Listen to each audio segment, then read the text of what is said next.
Welcome to Conversations with Writers. I'm Andy, I'm a writer, and this is an educational YouTube series meant to catalog writing strategies and philosophies through conversations with other writers.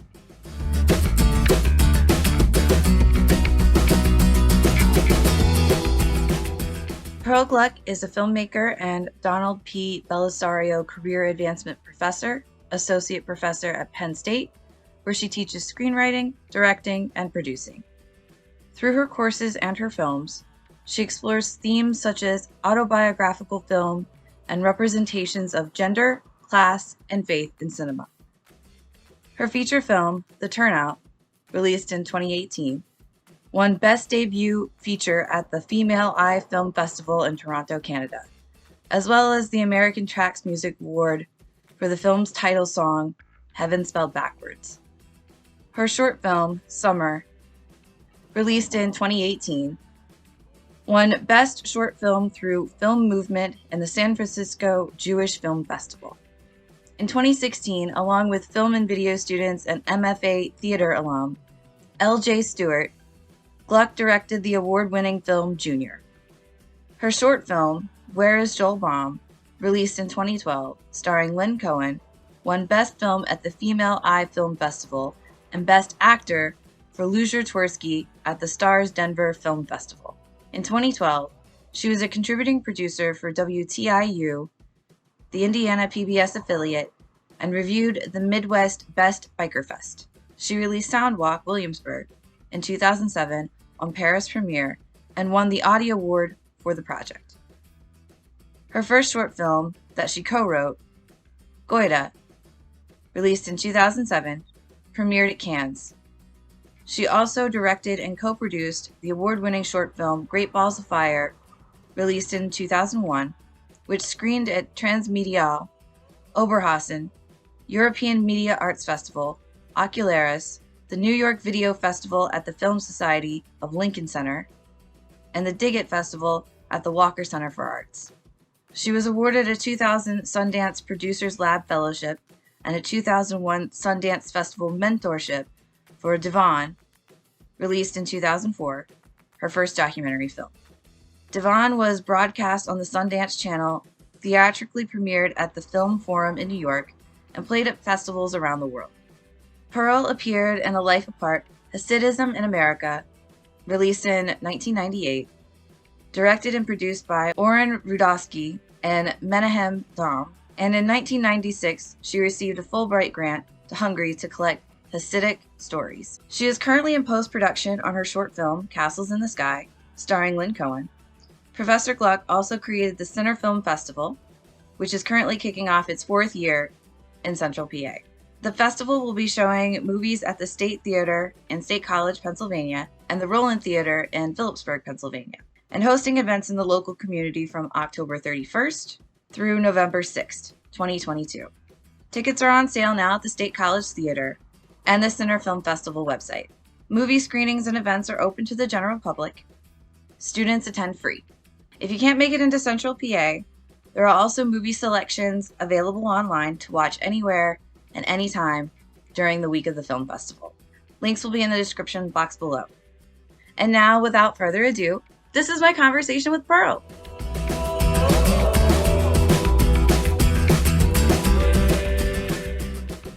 Hey. Hi, how are you? Good. You record right away. Oh my gosh. Yeah, I do. So what are you working on now and what motivated the project? Right now I'm working on a new documentary film. I haven't done a documentary in a while. And most of the time these days I work on fiction or even a hybrid mix of fiction and documentary film. But this is a straight, very, traditional documentary. It doesn't mean there's any less writing in the beginning. It's just very different. And what motivated me to get into it is my background. So there was a book that was just published on a woman named Sarah Schneerer, who started the first faith-based all-women's school focused on educating women. And it's Jewish, so her focus was making sure girls can learn Torah. which was completely unacceptable. And, boys were the only ones going to yeshiva. Men would sit and learn, but the girls and the women weren't. And she noticed in the early 1900s, she's not the only one, that people were leaving Judaism, women, and they were going anywhere to like from the nunneries to secular traditions.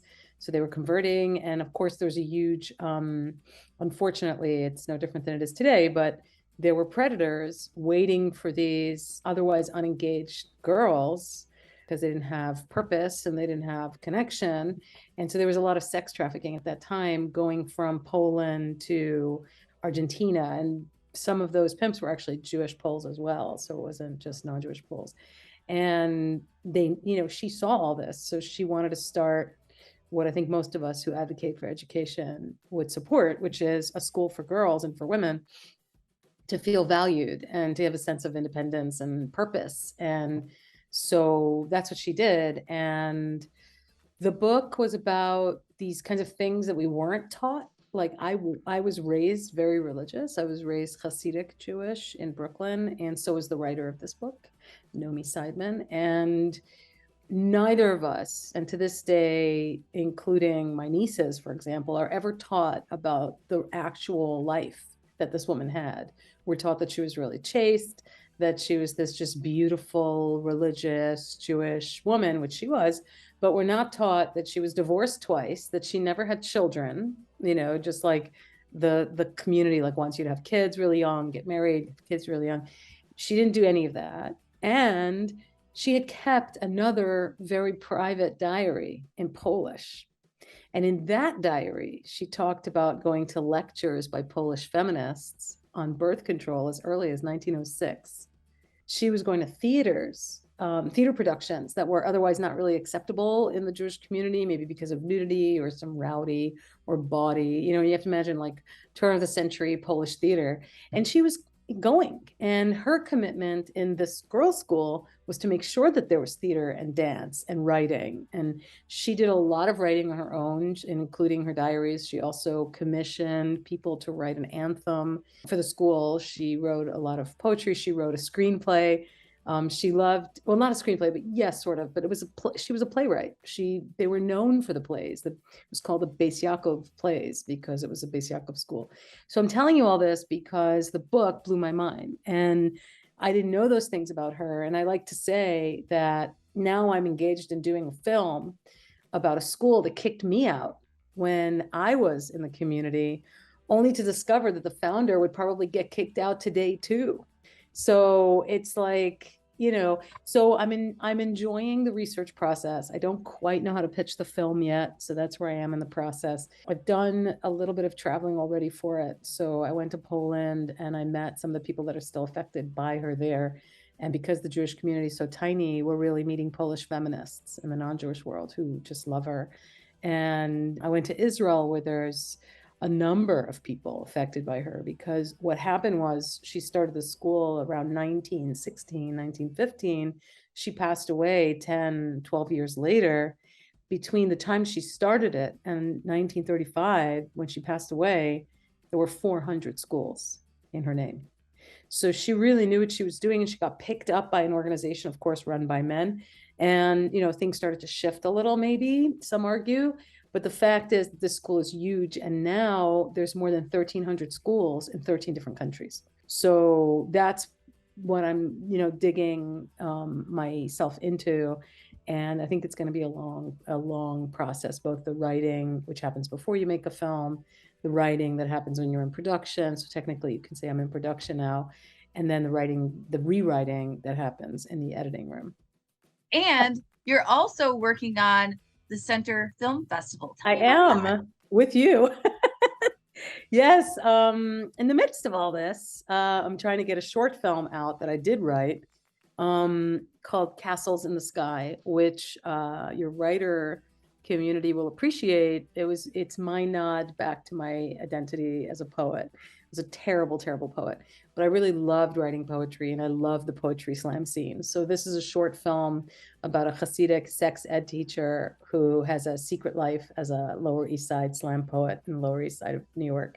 And she gets caught. So that's what the short film's about. And so it looks at poetry and film and the divide and the bridges in between. And then, of course, we're hosting a film festival that's going to be in the end of October to the beginning of November here in central Pennsylvania. And that's another way to celebrate writing because, of course, we have everything from experimental to doc to fiction, and then all levels of engagement with the art.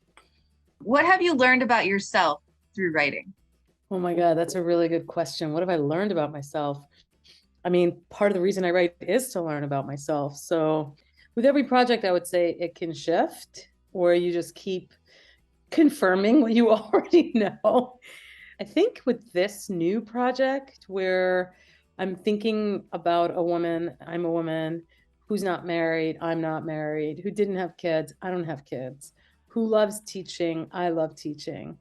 I may be over identifying with her a little bit, but what I'm learning is that I never thought I was as connected as I'm now beginning to realize to the, I don't want to say religious because it gets taken a certain way, but the more Torah oriented or holy scripture-y, spiritual, Confucius-y elements of digging back into a historic text that was so formative in my life. And then I left the Orthodox world. I'm not Orthodox. And I so love Hasidism and where I come from, but I am discovering through writing this that I think I'm allowing myself to be more kind of, what's the term? Superstitious. Like I do believe there's signs everywhere now. I do.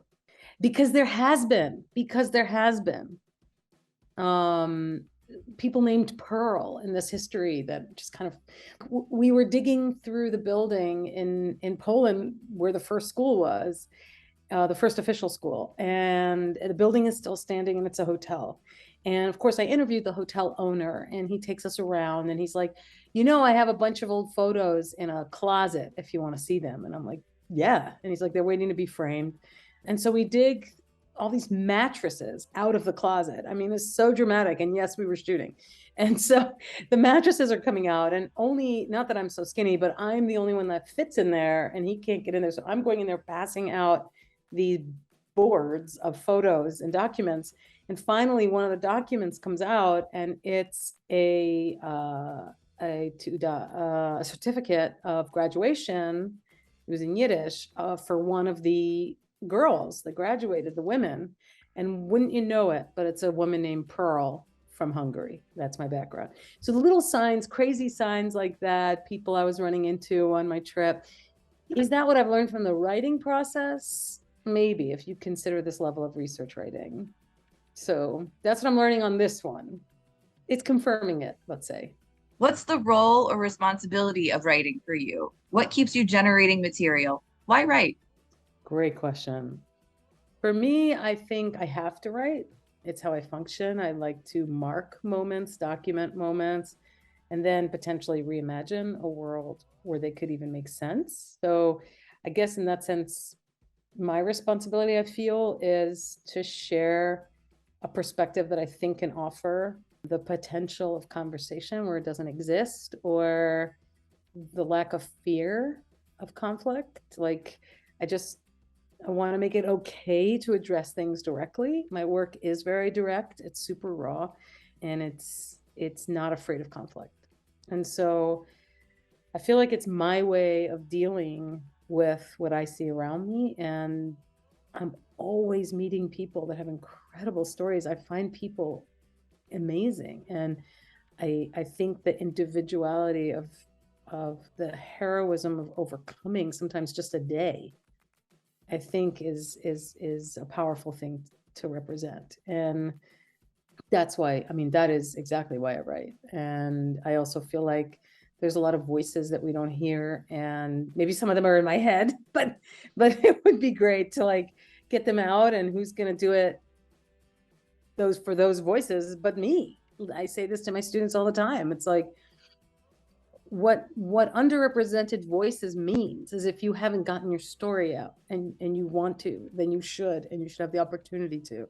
So it's about many things and not exactly what your race is or your religion or your background or economic realities. It's all those, but it's about your specificity. So I feel like if I don't do it, it won't get done. No one can tell that story that I want to tell. And that's also what keeps me motivated. When you're struggling to write for whatever reason, what strategies do you use to get yourself to the page? Now we're talking about actually writing, and that is torture. I remember I was teaching a writing class to youth in Harlem back in the 90s. And I had a friend at that time whose book had just come out and it won something from the New York Times, whatever, or he was writing for the New York Times, combination thereof. And I said, would you come visit my teenagers? And he said, absolutely. And he got there in front of them and he just removed all the romance of writing by saying the only way things get written is if I park my tush on a seat for X amount of hours a day. And that's pretty much it. There is nothing sexy about the practice of writing, unless you're Diane Keaton in that film. It was a film where she's like typing and crying, and or how many times have we seen the image of the papers flying? And it feels that way. It really does. It's a, for me, a torturous process. There are people that love the act of sitting and writing. I love the act of gathering the material, knowing how I think it'll be. I love the act of taking that written material and bringing life to it with actors, or if it's a documentary. But I mean, I would be totally lying if I said I didn't enjoy the writing. I don't enjoy the process. It's very lonely. And if you're like a collaborative type of person, which I am, you know, it's something I just have to, that is the price I pay in order to get words on the page. Wonderful bit of honesty. I was about to say, I'm being real, this image of sitting on the couch and writing, or on the porch, or even on the divan in my case, it exists. There really are writers like that. And most of them are poets and novelists. And I am jealous, but I am one of those people for whom that is an image in my mind that I wish I could achieve. And sometimes I do.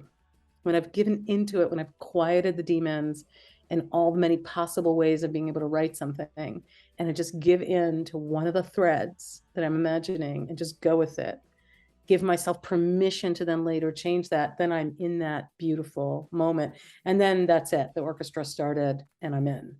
But until I get to that moment, it can be extremely overwhelming. What revision strategies do you find most useful when revising your own work and why? What problems or challenges do these activities help you solve? Wow, you're really getting into the muck of process. Okay, let me think about that. So, number one, I always say, because I am lucky to have this, you need your personal people.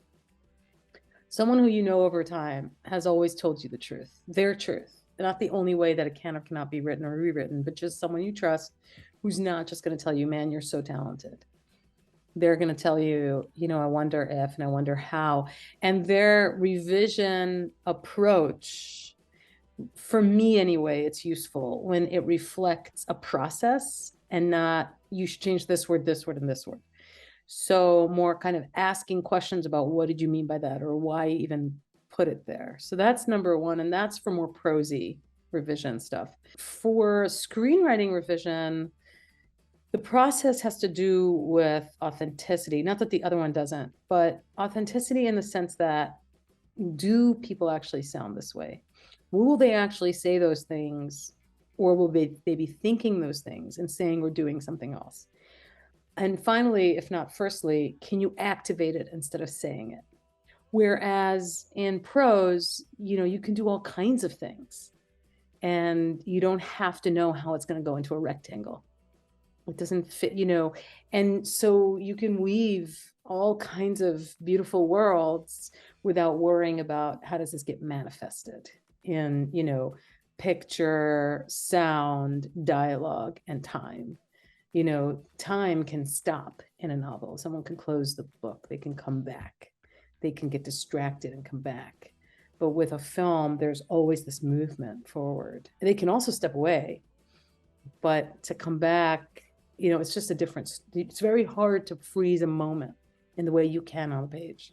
And so screenwriting revision is very different. There are things you write that are what I call revving your engine, where you just needed to get that out there until the thing. And so there's a lot of stuff that some people call it the fat, some people call it, I call it revving your engine. Sometimes they're cues for me that I went shorthand on something. Like I'm using a crutch here when I really wanted to go deeper in that. I just wasn't ready or aware. And so going back into the material again, I go, oh, wait a second. I keep repeating this expression, or I keep using this word over and over again.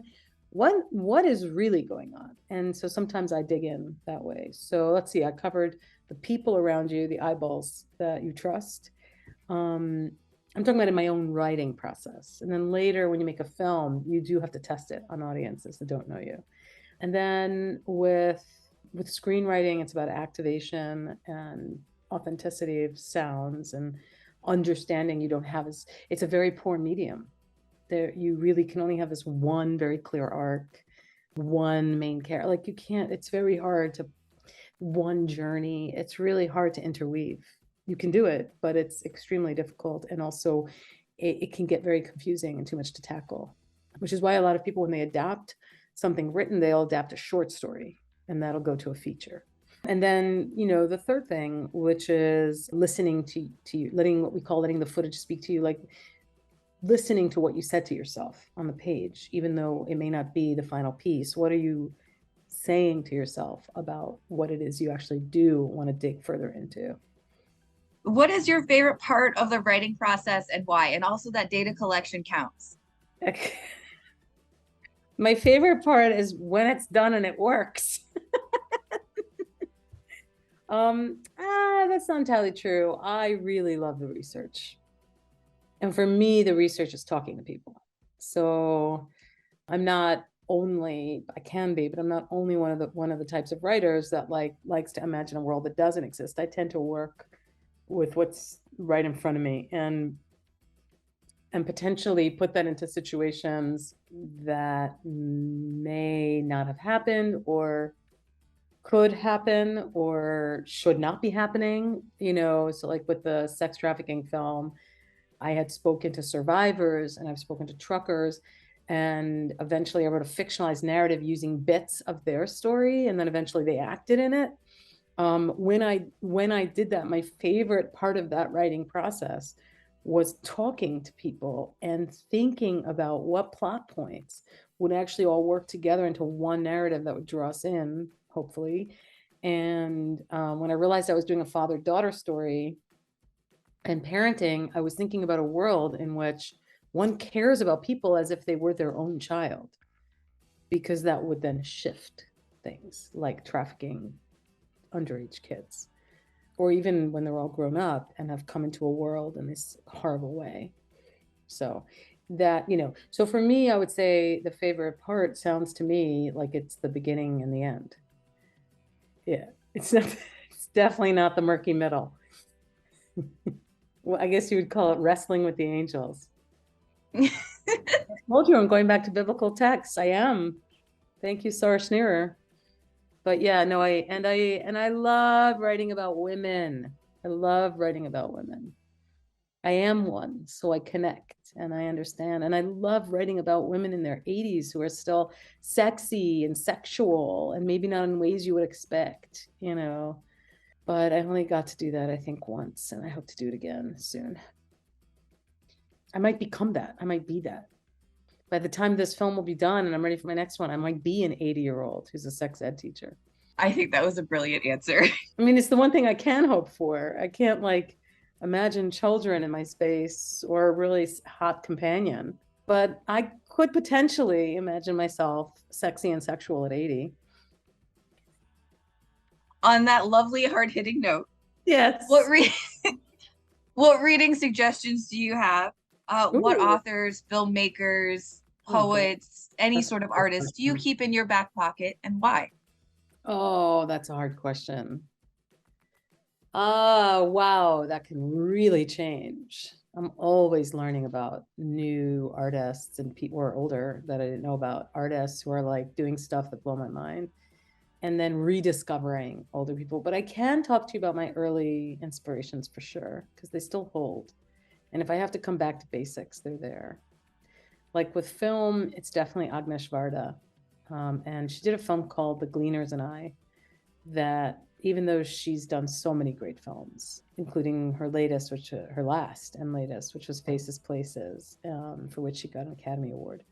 But she's kind of the grandmother of a movement in documentary filmmaking. But the film that really spoke to me was The Gleaners and I, because it's about gleaning in the deepest way, and it's literally what we do as writers and content creators is we take from the edges of people's fields, things that they've left in a conversation with you or left behind that you've seen them do or that they've actually shared with you. So this kind of, other people's trash is your treasure kind of thing is deep stuff for me. And I'm surrounded by other people's trash right now. I'm sitting on my grandmother's kitchen table chairs and so on from the 50s. And my first film was about a couch that nobody wanted, that was left in the ancestral home. And then of course, when I went for it, everyone wanted it. But until then, nobody wanted it. Leave it to the Hungarians. Like, wait, yo, you want it? Oh, wait, hold on. Now we want it too. But until then, nobody wanted it. And the other one is Ross McElway's Sherman's March, which is a documentary that is so beautifully written in the sense that he got the funding to do a film about Sherman's March through the South. He was going to travel through Sherman's March and explore stuff. And it ended up becoming a story about him, making his way through the South by meeting woman after woman after woman. And it totally derails, which isn't so different than what they did when they went in and raped and pillaged. I mean, he doesn't rape and pillage, but like he kind of helps himself to socializing and it is such an interesting meditation of how a project evolves or devolves once you pick it up as an artist. And what does it turn into? And do you end up telling the same story anyway, but in a whole other way? So, and it's funny and he's brilliant. And it's autobiographical, which is something that really, really spoke to me. They both are autobiographical. And someone new that has spoken to me in the past, but has just come out with a brand new film that everyone should see, is Judith Helfand. She did a film called Healthy Baby Girl about her own inability to have children because her mother was a DES mom. And she discovers by doing she was in journalism, she was doing a television story about DES babies, and then finds out that she herself actually is infertile because of it. And it won a Peabody. She's just an incredible storyteller. And her latest film is called Love and Stuff, which, as you can imagine, appeals to me. And it's about cleaning out her mother's home after her mother passes away. And it's on PBS. Actually, it's going to be on in September or October. So you can easily see it on either Independent Lens or POV. So she's an early inspiration. And now she's got this brand new project. And so these, I think, are three good examples of these kind of unique, self-reflective storytelling approaches that could potentially have a more general appeal. Thank you for that list, and I can't wait to check them out. Thank you so much for being a part of this series. I've had a wonderful time and I've learned so much. I'm so honored that you asked me. I was like, oh, wow, nobody wants to talk to me, so I'm happy to talk to you. Nice t-shirt, by the way.